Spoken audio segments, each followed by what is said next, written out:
16/7/24 को रात्रि 11 बजे के करीब सत्ता पार्वती टोला निवासी वादिनी रेखा देवी द्वारा एक आवेदन दिया गया रंका पुलिस थाने में।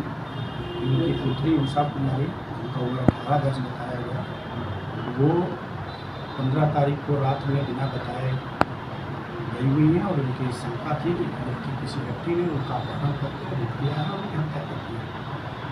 उनके सूचना के आधार पर FIR दर्ज किया गया। FIR दर्ज करके पुलिस ने त्वरित कार्रवाई करते हुए जिस व्यक्ति पर उन्होंने शंका व्यक्त की थी उसको टेक्निकल सेल की मदद से गिरफ्तार किया गया। गिरफ्तारी के बाद अभियुक्त कमलेश कुमार ने अपने जुर्म को कबूल किया और उन्होंने अपने बयान में बताया कि उनका पुराना प्रेम प्रसंग था।